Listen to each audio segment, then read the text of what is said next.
to my live in like 2 minutes. Stay right there. You all don't understand that people really do go through real life trauma.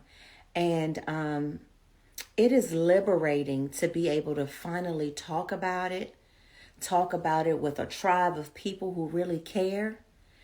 And when you're healing yourself through the sharing of your own story, you get to touch and heal someone else, possibly more than one person.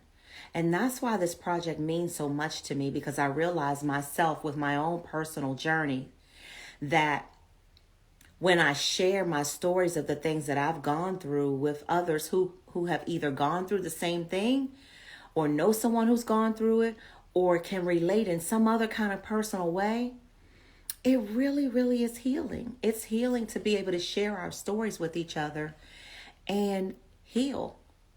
So that's why we have Trauma to Triumph. And just know that triumph doesn't mean, oh, I'm wealthy, or oh, I'm a celebrity, or anything like that. Triumph simply means, for most of us, I went through something, I went through hell, and I'm still here. I'm still able to love. I'm still able to smile. I'm still able to live my life fulfilling, even after I went through something so traumatic. That's what Trauma to Triumph is all about. I am still accepting donations every week. Donations help keep this project going. I haven't been able to pick up on filming again because we ran out of funding for this project. So guess what? Your donations mean more. Your donations mean that you all are many executive producers of Trauma to Triumph. Every $5, $10, $20, $50, $100.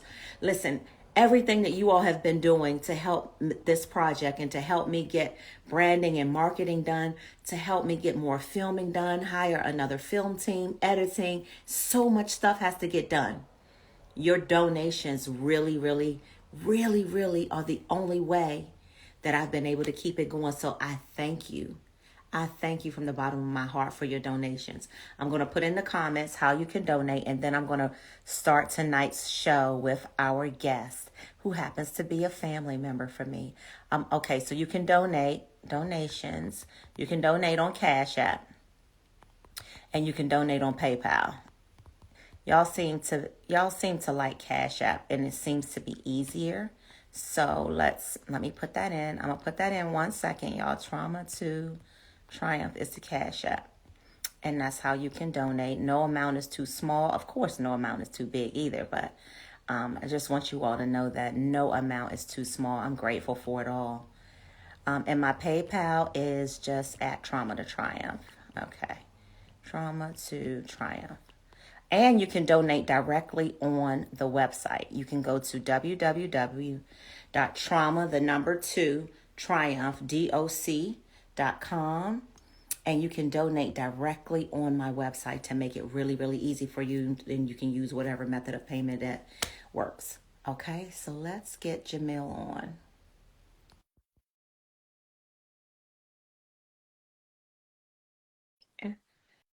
I was explaining to everybody why my hair looks crazy.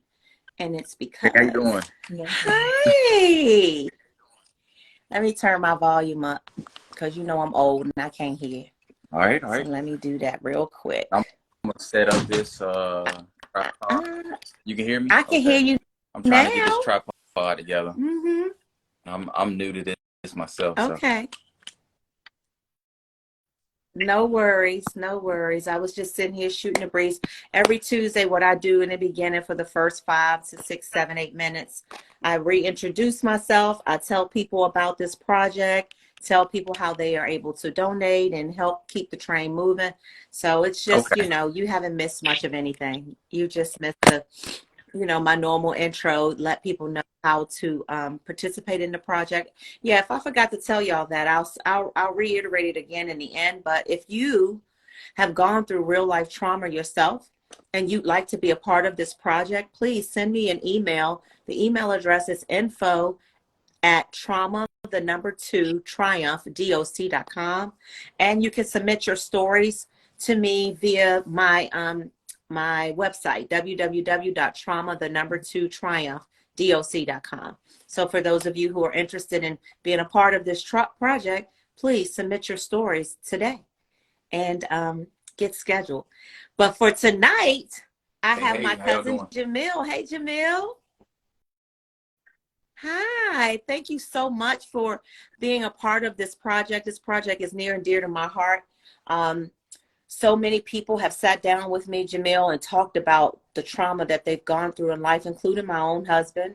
Um, and it's been amazing. It's been an amazing journey. We are going to be taking all of these stories, and it's going to be a part of the content that we're creating for a bigger project. And so I just wanted to say thank you for being a part of it. Thank you for your transparency. Yeah, I'm And ready to go. are you ready? Okay. Let's just get right into it. What I always do to get things started is I give you an opportunity. I want you to Mm-hmm. just introduce yourself Right. your way. You know, I told people you're my cousin and you're Jamil, but you can introduce yourself, who you are as a man today, your father, and the things that you're doing today. And then let's talk about Okay. when things went crazy in your life and how you got through it and transitioned to continuing to be, you know, like I know you to be this amazing dad and husband and coach and all of the things that you are, but it's not easy to continue and to do those things Right. Right. when life hits you so hard. So let's Okay. talk about it. Let's talk about Jamil, and let's Okay. then take us So back a Jamil is little pretty bit. much, of course, husband, father. Um, I'm in the military as a reservist. I'm also working the shipyard, um, Newport News shipyard. So we build aircraft carriers for the Navy. So if anybody Wow. need a job, they always hire 'em. But anyway, uh, so that's pretty much me. I'm pretty young, 30 years old. 3 kids. You know, been married to my wife 5 years now. Just celebrated anniversary on February 23rd. So, um, what else can I say? That's Yay. pretty much me. And we'll just dive right into it on pretty much how things then kind of turned on me. But in my favor, I would say. Yeah. Uh, of course, everybody has to go through things, you know what I mean? But mine started when I deployed. I deployed, well, before I deployed, I found out April was pregnant with my first, my second son, Aiden. So it was kind of wild to know that, but having to go overseas. So went overseas and, you know, you're doing your thing over there, think everything's cool, you know, everything's kind of copacetic. You're just kind of just hoping that things at home is going well, which it was at the time. And one day I go to work and I get a text. When you're over there, you don't have a cell phone really per se. You have your phone on you, but you got to use like Wi-Fi. So like anytime you get a break and you can get like some good service, you'll go ahead and use Wi-Fi. So I turn on. And so Oh, where were so you when when you I'm said when you're overseas, over I'm there? What's over talking there? at the time that I found that out, I was in Kuwait. So you travel from Kuwait. Okay. I traveled from Kuwait to Iraq, and I was over there for about a year. So I did a tour over there pretty Mm. much, and when I was in the midst of doing my job, so I'm in IT, in the IT field. So we're working on the base, and I finally get a chance to sit down, and I get like a whole bunch of texts, calls, uh, Instagram messages, Facebook messages, any social media you could think of, I'm getting them, and it's like emergency, emergency, alert, alert. Call me when you can. This, that, and the third, and I'm sitting there like, what's going on? And then I get, But what were your what the first hell going on? thoughts? You know what? Like, No. did you think anything bad though? You know how when things like that happen, did you start trying to create your own narratives like, oh my gosh, I wonder if this, I wonder if that, or did you just simply So say to I'm yourself, just saying what to the hell myself is like, going on? what's going on? If anything, I'm thinking April was about to have Aiden early. You know what I mean? And just April is so my, everybody who know who's watching, yes, April is at that time, was she your wife? yes, And she was pregnant. Okay. And so you were thinking, right. uh-oh, she must be about to And have the I baby. wasn't there, And you even weren't there though with her. it was early, you know. So I'm thinking I'm gonna just have a premature, Okay. you know, child. So you're scared, but at the same time, you know, Okay. you're bringing life into the world. So you might be excited, but then I get a text. I get a text from my dad, um, and he kind of like, I guess, because he was shocked as well. He just texted me pretty much, "Hey man, Jamar got in a motorcycle accident and he died." That was it. And Jamara is who? So, So let's catch us pretty up to date. much my trial came when my brother passed away. That's when Jamar is my brother. And Jamar is your Older brother. brother, Younger, 18 months older, apart. So we grew up thick as thieves, super close. super close. Yeah. 18 months So apart. pretty That's much like growing back to up, back. if you seen him, you see me. If you see me, you see him. Right. So y'all are like Everybody this. mistakes us for twins Mm. for most parts of our life, you know. The crazy thing is, before I deployed, we had a little going away gathering for me, and he had gave me a big hug, and he was like, "Hey man, you be safe over there." And I was like, "You be safe. You ride bikes." I said, "Everybody think it's like dangerous over there. Everything is kind of like police stuff." I said, "You be safe because you're on these bikes all the time." And he had recently gotten an accident, so he had got into a hit and Mm. run accident before. Yes. On the So motorcycle. that accident actually took him where he was riding the bike, the motorcycle, and somebody hit him. When they hit him, he flew across the median, skid across the road, and then had pretty much road rash. So when he got the road rash, he kind of like laid off the bike for a little bit, you know, because my mother was like, "Don't get back up there. It's dangerous. Is that a third?" But he was free spirit, you know. That's what he loved to do. And once I got that message, pretty much that he had passed, what ended up happening was he had took a ride with his bike club, and he's in Raleigh, North Carolina, Cary, North Carolina, you know, and he's going down a street, a dark street, you know, all of them, but he's in the front. Well, what ends up happening is it rained that night. He's going down the hill, it's dark, and a drunk driver jumps out in front of him. So when they jumped out in front of him, he didn't have time to brake, and he slams into the vehicle inside the car. Like he hit it so hard, he went inside. So now he's inside the vehicle, but he's already passed away. So instantly, because Instantly. unfortunately he was decapitated. So it was kind of like it's no bringing him back. You know what I mean? So when that pretty much happened, uh, the driver drove off, parked the car, went in the house, took a shower, and police are looking for who drove that vehicle that night. My god brother, who was riding bikes with him because they was in the same bike club, "Hey, um, the guy just, you know what I mean, jumped out in front of us. He's in there. He's in that apartment complex somewhere. Y'all need to check every house." So now they're going knocking on door to door. What happened was the guy forgot to wash his hair and had airbag dust in his hair.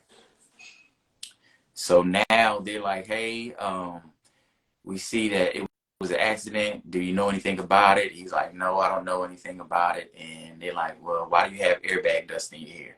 So they had to take him in. They take him in, and they're questioning him, but nobody does a sobriety test. So they said since he wasn't behind the wheel at that time, they couldn't charge him with driving, even though he admitted he had drove. They didn't take any blood or anything because he said he was afraid of needles. Never heard of that before in my life. If they want to get something from you, they gonna go ahead and take it. But I don't really know the law, to the fullest extent. But they did that, and he ended up being an illegal immigrant. So pretty much with all it Mm. happening, uh, when I got that call, I'm overseas. My mother is actually on vacation at the time, and my dad lives in North Carolina, so he had to go see the body because he had to go ahead and say, yes, this is my son right here. So Now, your dad had to go see he his had, son's they had a decapitated sheet over body. his body, but he had to verify that that was him because there was nobody to verify him because when he got in that accident, for some reason they couldn't find his license. License was gone, so he had no identification other than the people that was riding with him. But you know that doesn't really suffice because they're no kin to him, so they couldn't pretty much say, "Hey, Right. this is actually him." So he actually had to go and see that when they were, you know, taking his Mm. body out of the van. So uh, when he told me, I was just shocked. I just sat in a chair and I was like, "Nah, this." I was just, "Nah, this is not real," you know. And I just bust out in tears, you know what I mean? Right. And you know, my coworkers looking at me like, "You good? Everything all right?" And I was like, "Nah, my brother just died." Mind you, we're I think it's about 9 hours ahead of the United States. So this ended up happening probably about 1 in the morning, and it's about 9 in the morning, you know, where I am. So pretty much I'm trying to like cope with everything, figure out what I need to do because I'm overseas. I can't get there like I want to. Uh, the military pretty much gave me Mm. a Red Cross flight home for free, but it was the longest flight of my life. And I'm sitting there thinking like, dang man, my brother passed. I never had a death this close to me. What's going on? Where is he? What? Is I that got your only three sibling? other siblings, but we don't have the Okay. same mother. We just got the same dad. So he was pretty much my only Right. sibling because I grew up with him. I knew him like the back of my hand. We were night and day, pretty much. He was the rebel, you know, and I was the one who I looked at him, learned from his mistakes. But all in all, that was a brave cat. He was a brave guy. He didn't take no crap from nobody. He'll pretty much, you know, if he wanted to tell you like it was, he was going. It didn't matter who he was, you know, young or old, anybody can get it. Equal opportunity for him, you know. And he had a Did he son, have any and children? the thing about it, when he passed, he ended up Yeah. having. He had a son that was 2 at the time, turning 3 that year, and Uh-huh. he does he knows his dad is gone, but he didn't know at the time. You know what I mean? And it sucked Yeah. because I don't really get to see my nephew like I want because of the mother. But you know, everybody healed differently. I just give her time. You know what I mean? Because I don't want to pressure her, but at the same time, I love to see my Right. nephew because they actually like look alike.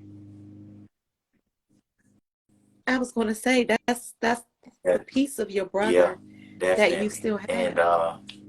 the the good thing is that put me at ease with his death was when I got home. I slept because I had so much jet lag. Then I got to get caught up with the time here, and I didn't have time to process because I had to help my mom with the funeral. But I was looking at my wife April like I'm about to create life, and I can't be upset about it because another life is finna come into the world. And who knows if people believe in reincarnation? You don't know what happens when you die, and that could be my whole brother for all I know. Getting to me, getting closer Mm-hmm. to me than I was when being brothers. You know, so Yeah. I carried on through the funeral, and when we did have the funeral, I spoke to everybody, and I came up with something in my head where everybody had sunglasses on, and I'm like, hey, everybody take your sunglasses off for a moment, look at each other dead in the eyes, and understand that no one really dies. You have to understand. And people It's was true. looking at me like I'm crazy, and I was like, think about it. If I came to you and we have somebody in common that passed away, you got to look at it as what memory you have with them, what memory I have with them, good, bad, and different. That person doesn't die because I could be like, oh, Jamar taught me how to ride a bicycle. And you could say, well, I remember we had a fight over finances, but he showed me how to manage my money. And now we all have something in common where he's still around. He's still in the atmosphere because we're bringing his name up. It's the same as how we speak of God, Yeah. where anytime you go in the house of the Lord and you yell hallelujah and everybody's in one accord, you start to feel the spirit in the house. It's the same as a Yeah. person. You know, we don't hold that huge power, but we feel the movement. You know what I mean? So that was tough, but I had got put to ease once I realized that. And I told him, you don't understand life if you don't understand death. Wow, Definitely. Jamel. You got to Ooh, understand it because everybody has an expiration date. You know, we all do. we Even, all you know, do. you take it to the extent of food. You put an avocado on a counter and come back 2 days later. It's gonna be brown. It's not gonna be pretty green. You know what I mean? It's gonna die. Everybody got them, whether it's this long or this short. You know, and that's how I ended up coping with it.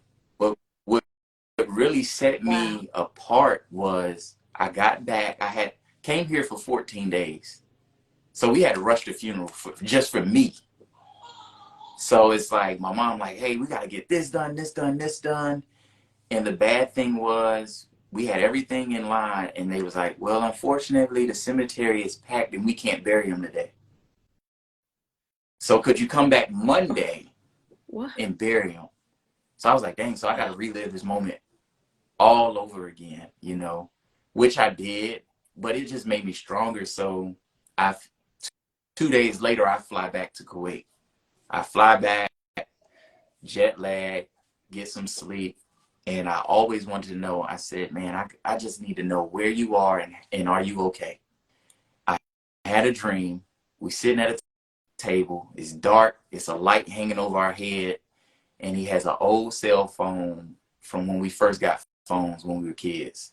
A flip phone. It was blue. And I was like, what are you doing with that? Like, I said, why do you have that old phone, dog? And he was like, man, it's the only phone I could get. He said, I'm just trying to, work with what I got right now. So we laughing. And then I stopped. I said, man, I just got a question for you. And he was like, what's up? I said, you all right? You good? You straight? And he just stared off into a blank stare. And he made a little smirk that he does. He said, I'm good. He said, I'm straight, bro. He said, don't worry about me. This was in my This dream. was in your dream? Once that happened, A- yeah. Once After, once I got back to Kuwait, and once that happened to me, a burden came off my shoulders. Like, you don't even have to worry about that guy. He's straight. You know what I mean? You're good to go. He will always be with you. It's not like, yeah. I'm thinking, man, you got heaven, you got hell. This man could be in hell for all I know, and I don't know, and it could eat me up. But once I seen him, I'm like, well, you can't be in hell because you talking to me. You got the freedom to come and speak with me to let me know you all right. You know. So I that burden came off of me, and I started to live Wow. freely, of course, grieving at the same time. But then, Mm-hmm. what? My brother died in September 2018. Actually, yeah, September 1st, 2018. It was on Labor Day, Memorial Day, Labor Day. He died Labor on Labor Day. Day. Mm-hmm. Then we fast forward to December when Aiden, my son, is born. December 23rd, I come back home for 10 days. And now For Aiden's I missed birth. his So you birth, were came there back a for his day birth. later, a day after. So I'm Okay. there. I'm like, dang, I created a beautiful baby boy, and my mom is there.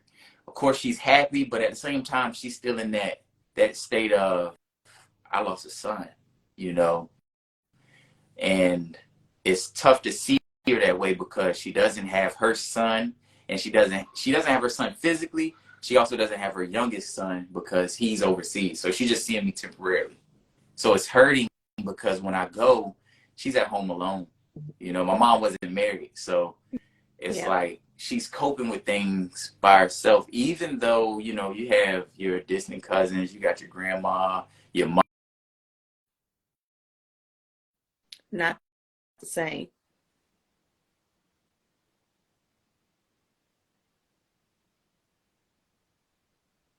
Hey, Jamil, your sound went out. There you go. Okay, yeah. You're So back. she had a hard Yeah. time um, trying to cope with that, and Mm. I came home and I finally finished my tour in April. Life is good. I come home. I said I'm gonna take 3 months off because I got to get my mind right before I go back to work. And my mom would come over the house every Saturday, and that would happen for the whole year, you know. And then, you know, I found out I'm pregnant with our second, well, our third child, Journey, and that's my daughter.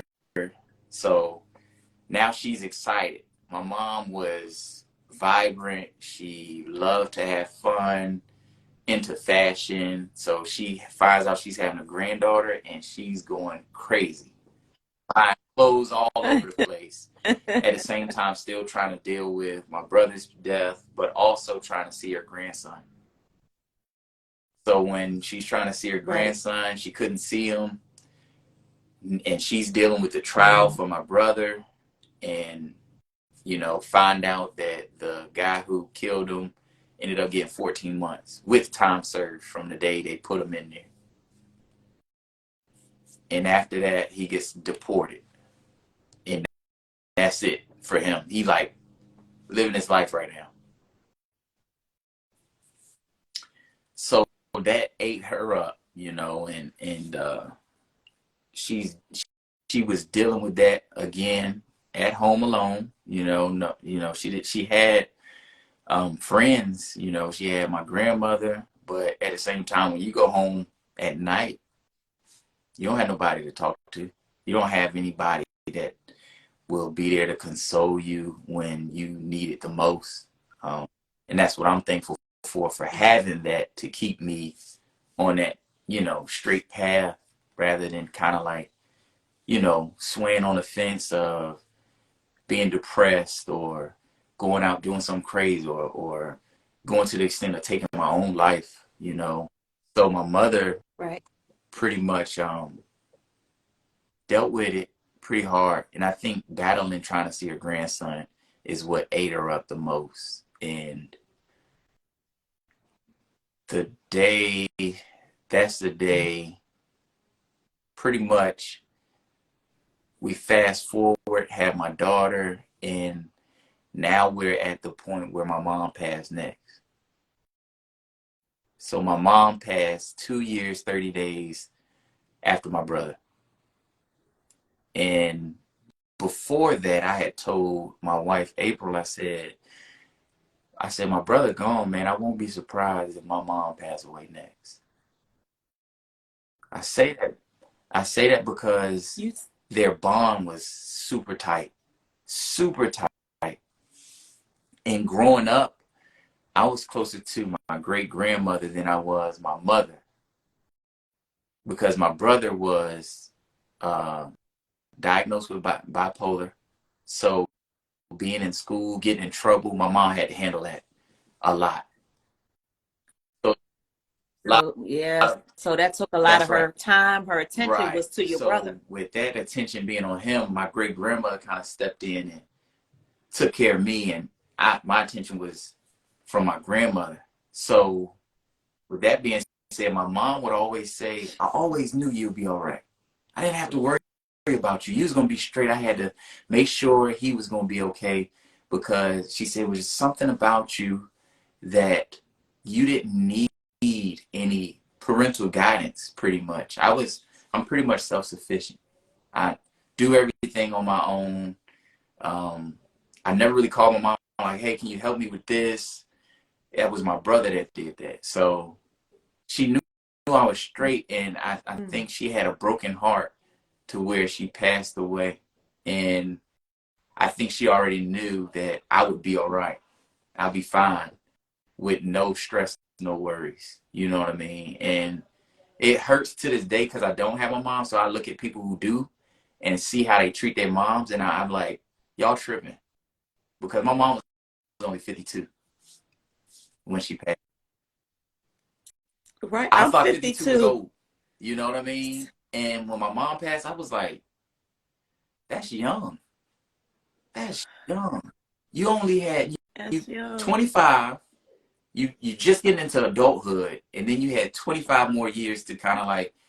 She didn't even get to kind of enjoy being a empty nester, I would say, because our Right.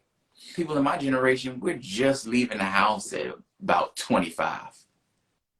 So Yeah. seeing that, it was like, dang man, my mom gone. But how I found out was the crazy part. The crazy part was something about me and death where we connect, right?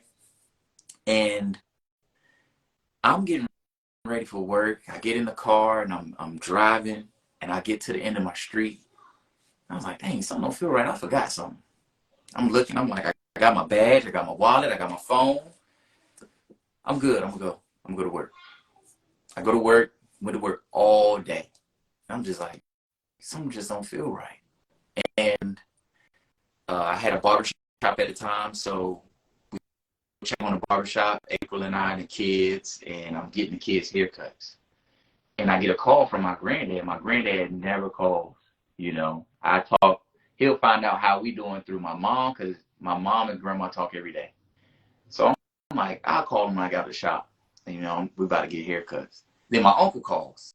My mom has a brother. He calls. I'm like, what are you calling for? You know? He said, Jamil, you need to get down here fast. Papa then checked on your mom, and she gone. She cold. I said, she cold? I said, well, she's diabetic. I said, get her a blanket, get her some sugar. We're going to get her sugar back up. We're going to take her to the hospital.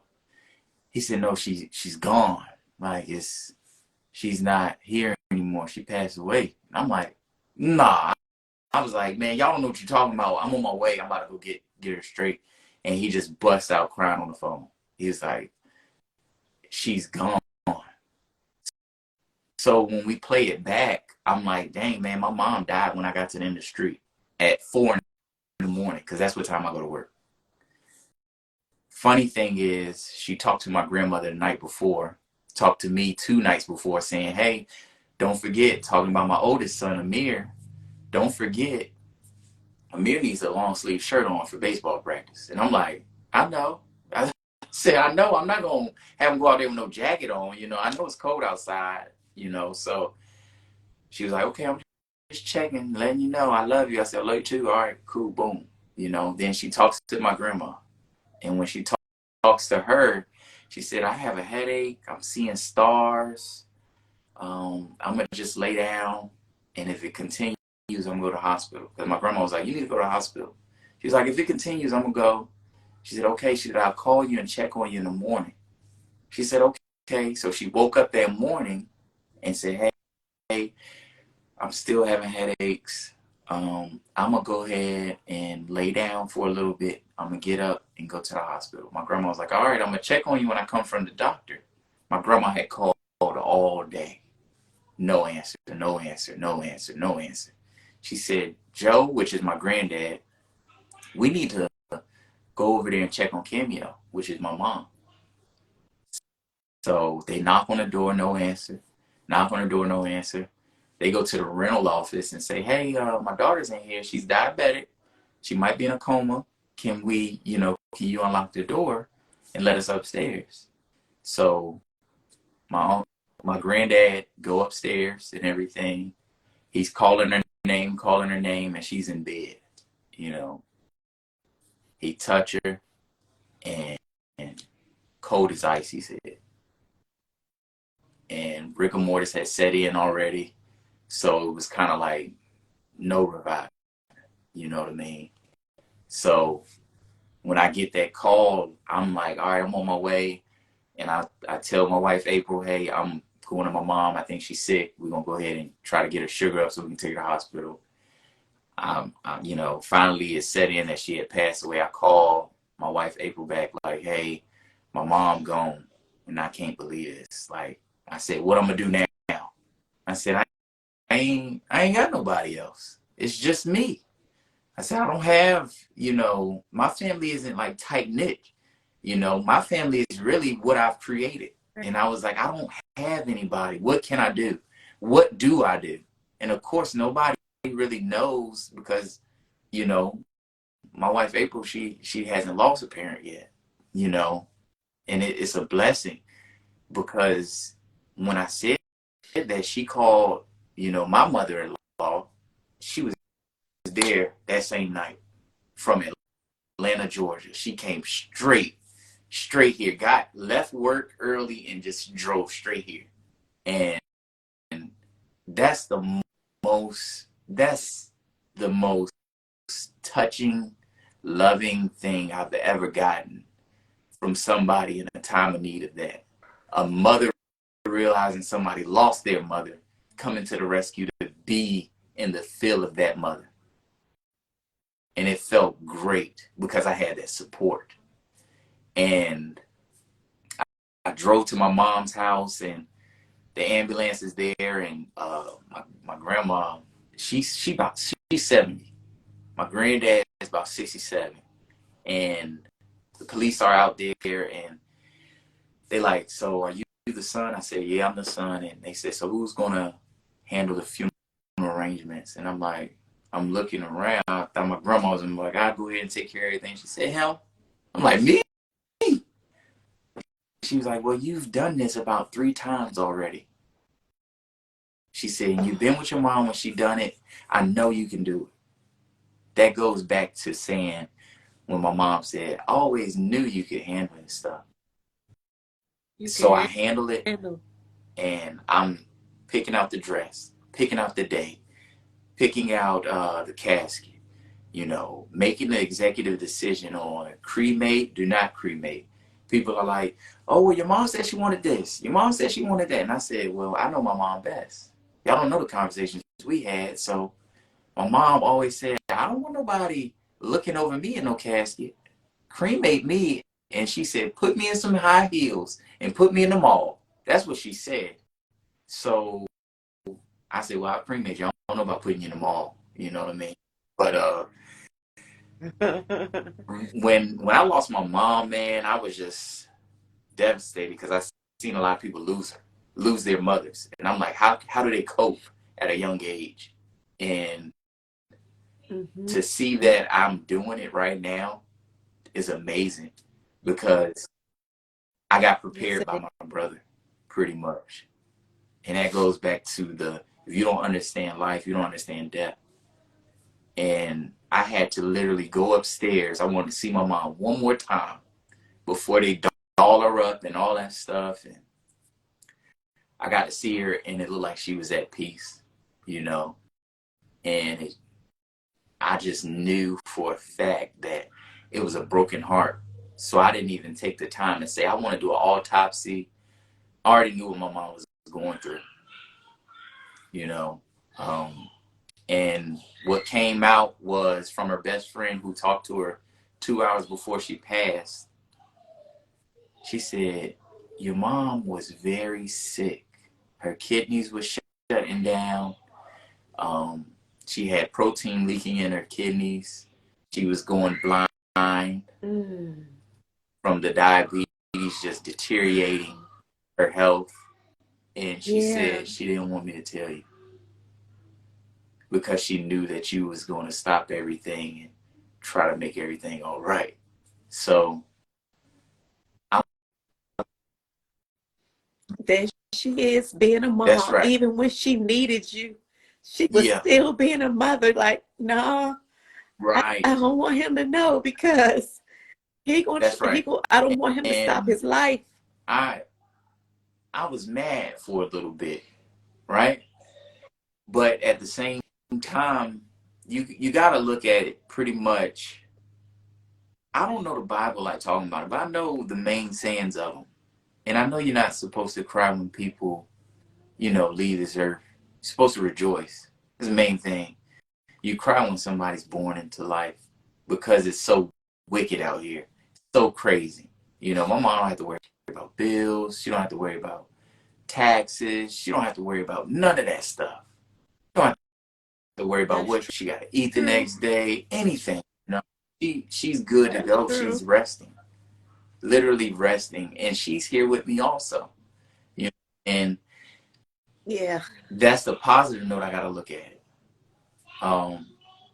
So with all of that being said, pretty much how I live my life now is don't sweat the small stuff because you could be, on the other side.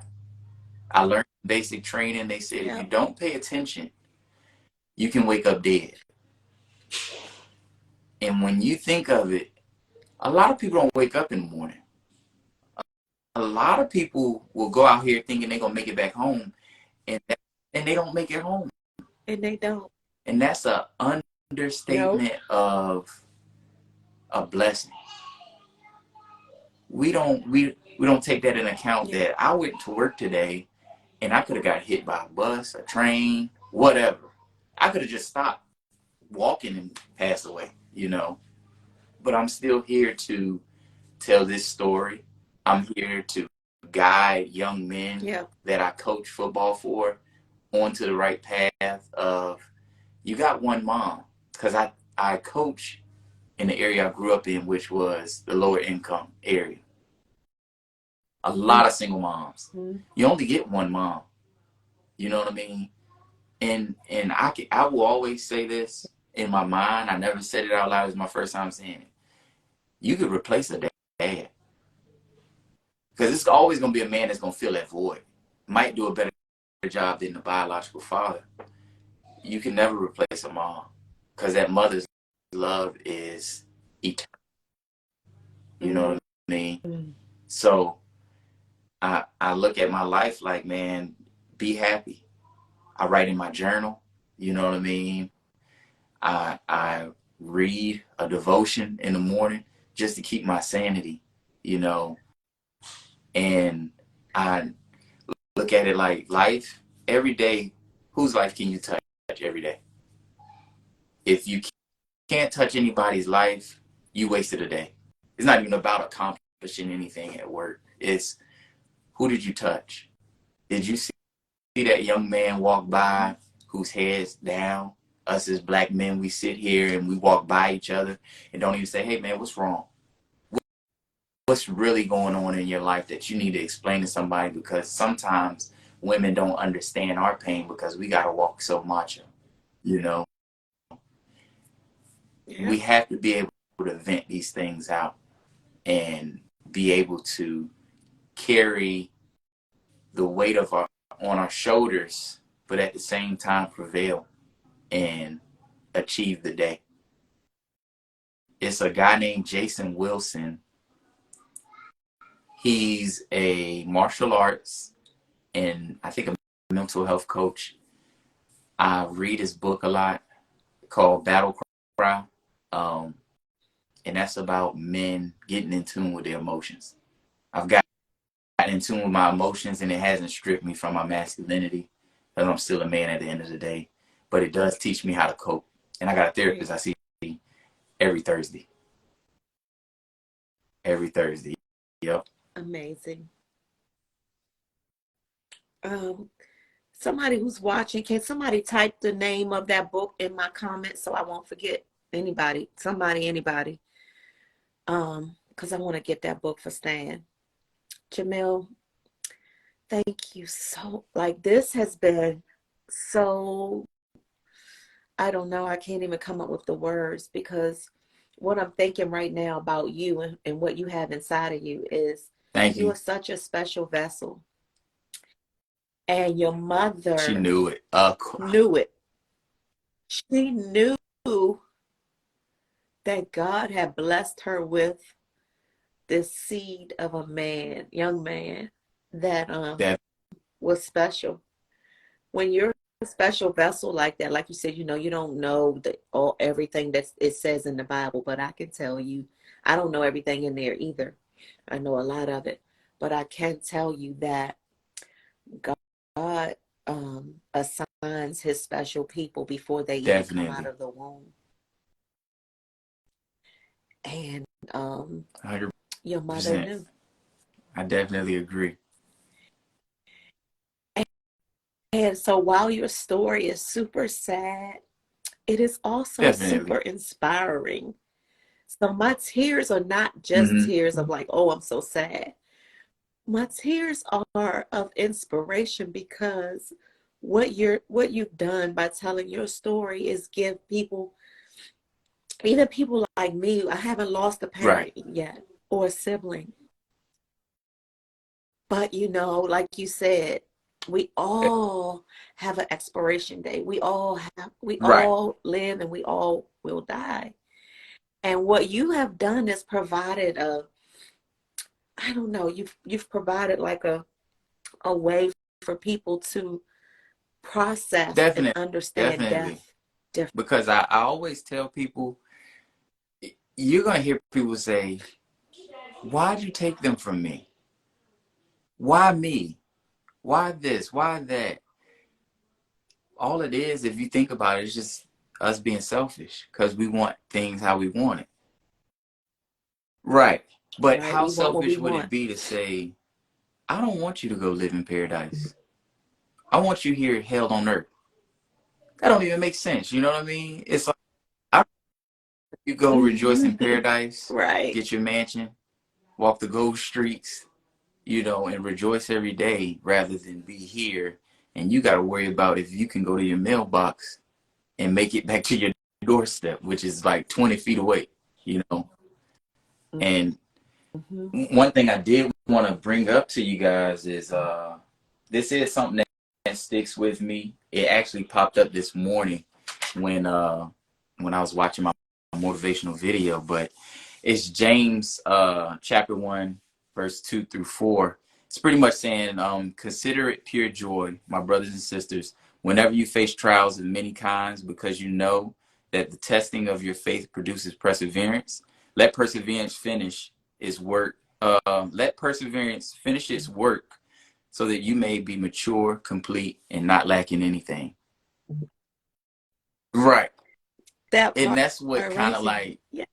sat in with me this morning. I was like, man, really, I'm just living through my perseverance. And it's Hmm. easy for me because it's right here in this verse. So it's there to show like Right. everybody goes through it, just through different ways. Different ways. Oh God, I'm so thankful for the word. Like the Right, word of God does not lie. So what you right, just read exactly. is the truth. And so the more and more that we all learn Hmm. what he has said, then I think that we can all get the strength that you have. We Right. can at least be striving towards it because in his word, it does provide us with the tools we need to to handle these That's types right. of things that hit us in Yeah. life. Um, we don't use the word the way enough. Not enough of us know it Mhm. in order to use it. But the more and more that we do, like what you just shared, the more and more that we do this Right.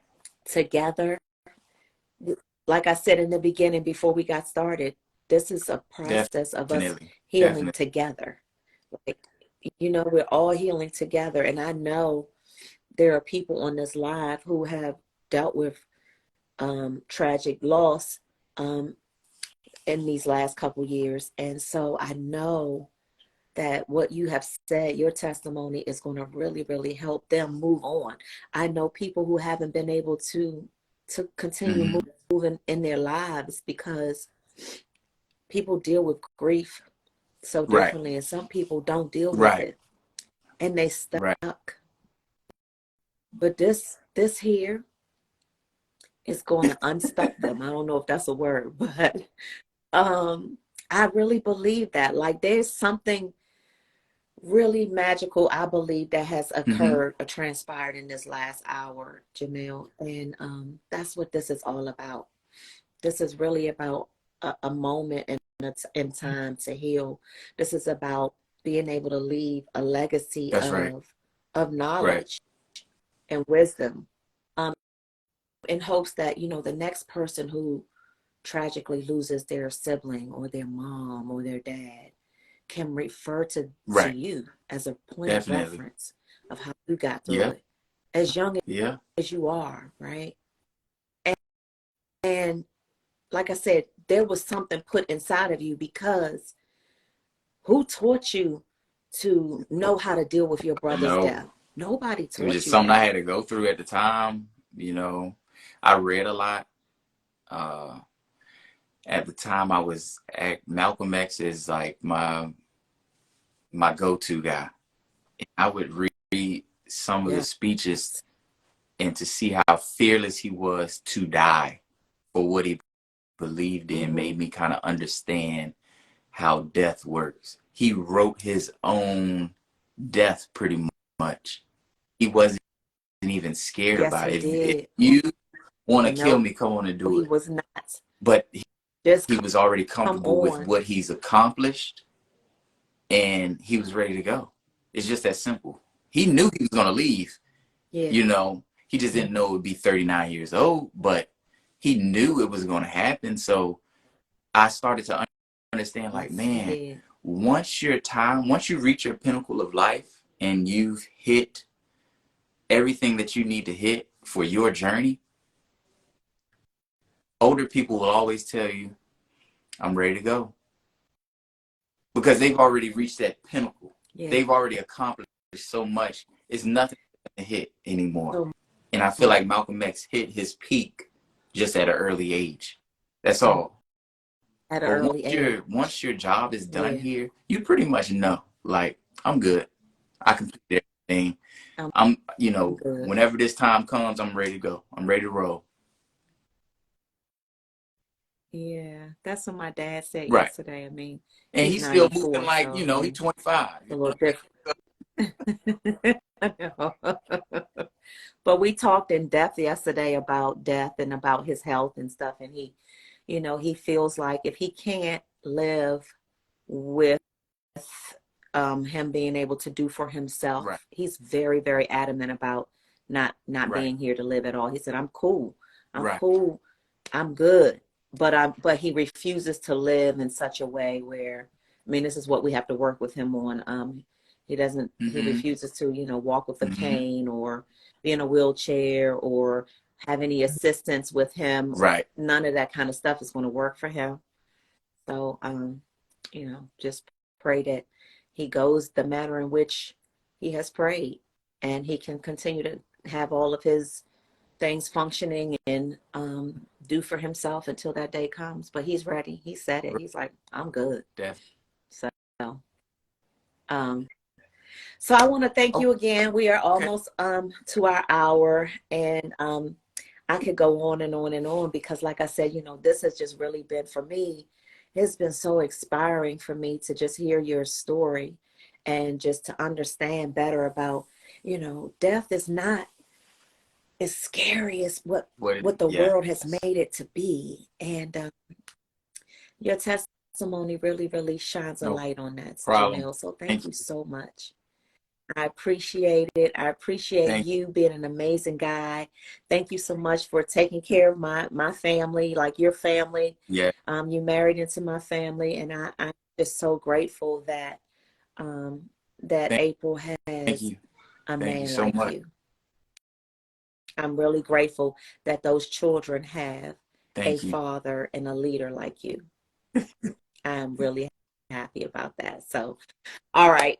If you all would like to be a part of this platform, you can go to my website, trauma2triumph.com. You could submit a story there. You can make donations there. If you all prefer email, my email is info@trauma2triumph.com. You can DM me. If you have further questions for Jamil, I can get those questions to you if you have thoughts about losing a loved one, your parent or a sibling, and you feel like his story is relatable to you personally, and you still have things that you would like to ask or discuss, please let me know. And I have a way that I can get you in contact with Jamil to talk about it. So you're not alone. Though there are people out here just like Jamil who have been through it That's and right. can walk you and talk you through it. And so I thank God for people like Jamil on this earth and all of the other angels out there that God placed around all of us to help us heal through life trauma such as this. I will be back again next Tuesday at 8:30 at our regular time. I No had to problem. do it early tonight. Jamil, Yeah. thank you too for being flexible. Your flexibility meant a lot to me because I wanted to make sure we were still able to do this. It was very important to me. But we will be back again next Tuesday, everybody, at 8:30 with another amazing story of an amazing journey through life trauma and living it out triumphantly. Again, I'm Terry Long. I'm your host. I am the CEO of Trauma2Triumph. And here on this platform, we always end by thanking God. God, I thank you for Jamil. I thank you for his life. I thank you for this platform, Lord. And I thank you that your word, God, is what keeps us going. Your word is what continues to give us light and life. And I thank you for your All right. word, Lord. Right. All right, y'all. Okay. We're going to wrap it up. We're going to leave it right there. And Jamil, you can get back to your Thank life you. this evening and get to them kids. I know they probably like, Oh, yeah. I know Yeah. I can Yeah. hear some of it in the background. Thank you So so much. go back to your Okay. family life and give everybody All right. kisses for me. All Bye right. bye. Bye, everybody. Thank you, everybody, for